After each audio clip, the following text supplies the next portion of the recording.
Hi everyone, and this is my video to my article critique. The article that I selected is titled as "How to Motivate Learning Alternatives to Rewards." After our third Ask the Psychology project, I thought it's interesting that people emphasize rewards so much. And I know that in schools, teachers use it a lot, and I used it when I taught students. But I don't really like, especially I don't like use money as the rewards specifically. I think it's detrimental. So I found this article, and I find it's interesting. And the author, Dr. Richard Kerwin, and he provided three alternatives, and he claimed that three most important and easiest one to implement. And the first one is show appreciation, and second one is introduce appropriate challenge, and the third one is get to know your students and show genuine care. And I found in general these alternatives are consistent with our textbook, the Learning Theories by Ambrose and his colleagues. Specifically, a textbook mentioned that learning goals should be emphasized compared to performance goals, because learning-driven goal or mastery goals can lead to deeper understanding. Therefore, in general, I think this is the rewards should be discouraged, as the author pointed out here, because rewards usually tend to lead to this performance-driven learning, which is less in-depth understanding compared to learning-driven. Okay, in the first part, show appreciation. The author pointed out that some of the researchers he did not agree with. They think that evaluation or a teacher should be cautious on their evaluation or not do evaluation to students.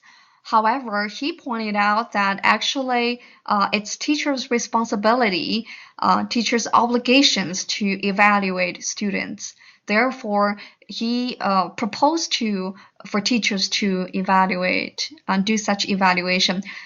However, he pointed out the problem is not the evaluation itself. It's actually how you express it. So I think this is very consistent with our readings in terms of feedback, because evaluation is one type of feedback.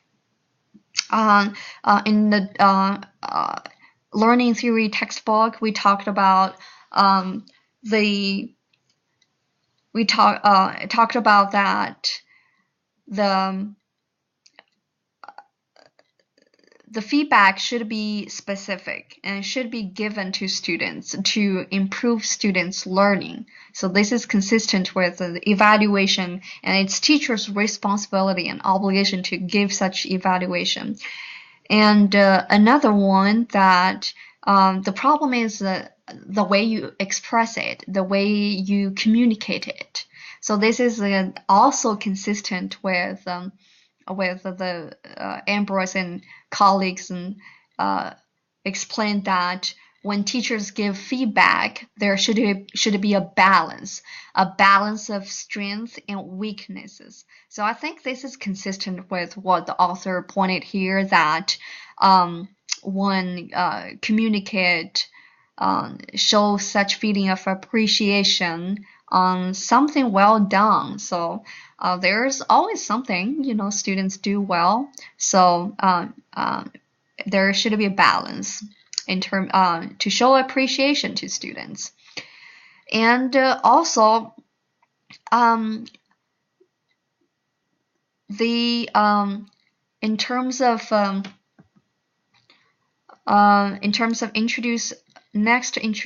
of introduce the appropriate level of challenge. This is this is consistent with Ryan Dici's work about intrinsic motivation.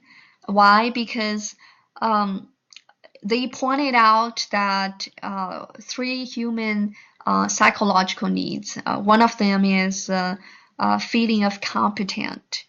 When the level of assignment, the challenge of the assignment is appropriate to students, they don't feel it's too easy. They don't feel it's too hard.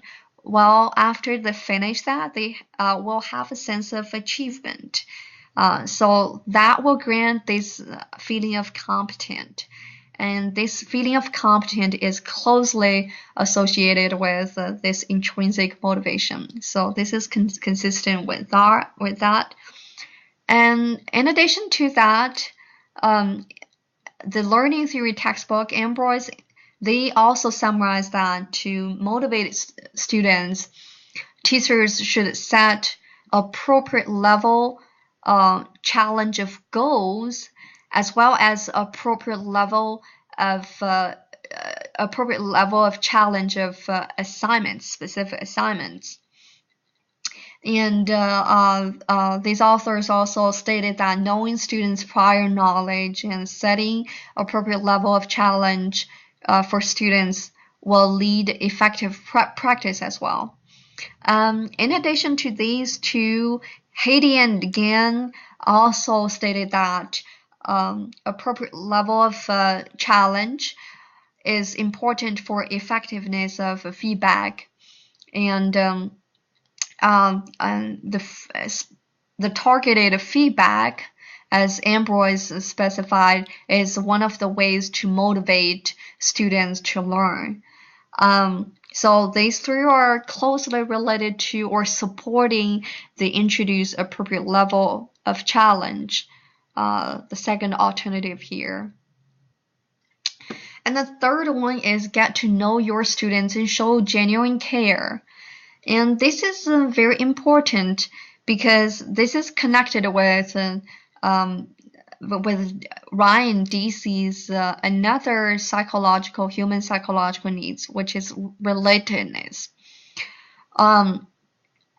When teachers show genuine care, there's relatedness between teacher and student.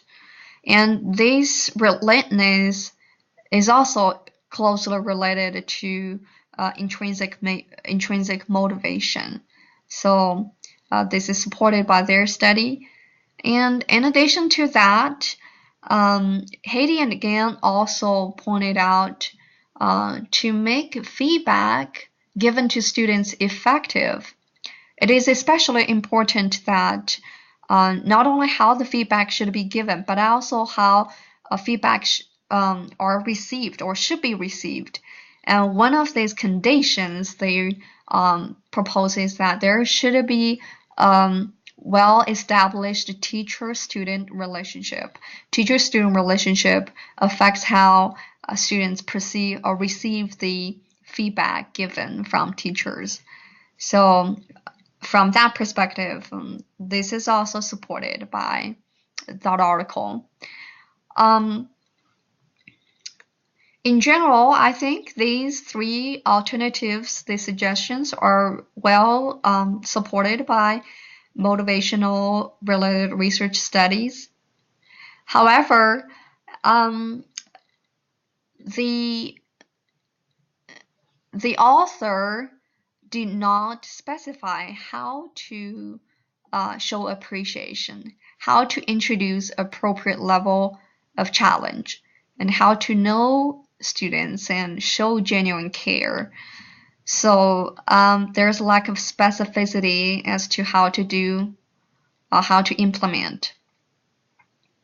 And another problem here I would say is the author said these three are the three most important and easiest to implement.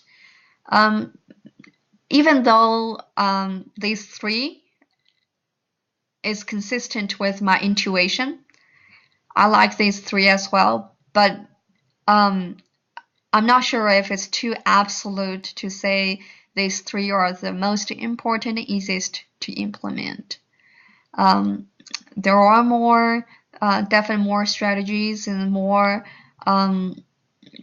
other ways that research studies pointed out to motivate students. So, but in general, this is supported by our readings.